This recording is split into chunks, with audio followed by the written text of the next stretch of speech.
for subs is higher than it's ever been before. Fox's Stephanie Bennett is live in Scottsdale, Arizona with the latest. Good afternoon, Stephanie. Good afternoon. Yeah, substitute teachers are in high demand, and several states are doing everything they can to try to hire them, and fast. Some are even offering new incentives, while some are even lowering the certification requirements. It's kind of tough to actually make a decision to stay home. For New York substitute teacher Eugene Obermuller, heading back to the classroom during a pandemic was off the table. They said, you know what, I wouldn't take a chance right now. Just too risky, especially in your case, because you've had major surgery and you've had heart surgery, high risk factors.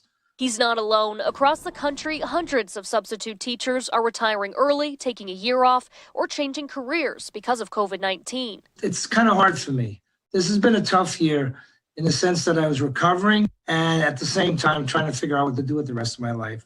But their demand is higher than ever as full-time teachers are also calling out. Educational Services Incorporated in Scottsdale works with more than 120 school districts and says the thousands of subs on their roster is not enough. Oh, it's so busy. Those substitutes can't possibly meet all the capacity out there. In fact, most sub pools across the state are down about 40%.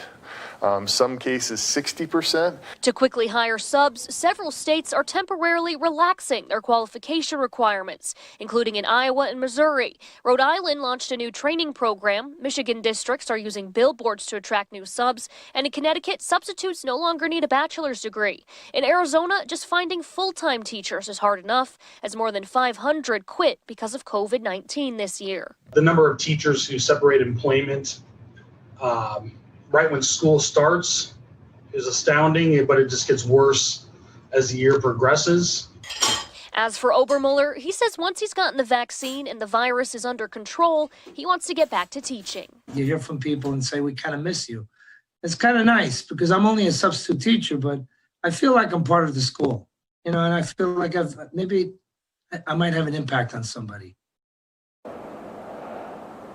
Now, educators say if the pandemic continues like this, they expect even more teachers to quit, putting an even higher demand on those substitute teachers. Here in Maricopa County, teachers can now get the vaccine, which is one step further in the right direction. Daytona. Stephanie, though, it's not always easy being a substitute teacher in this unprecedented time. They're having to learn new techniques, including virtual learning. I know that you spoke with some subs today. What are some of those challenges that they're running into?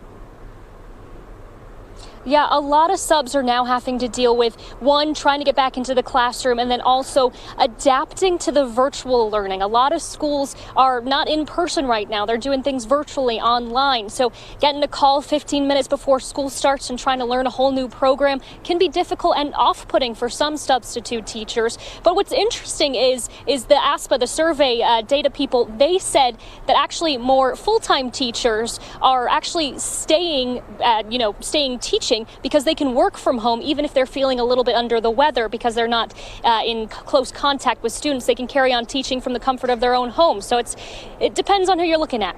Yeah, and some teachers have been doing this longer than others. I'm sure they're getting used to it, adapting somewhat like we've all had to do with all these new changes. Exactly, you're exactly right.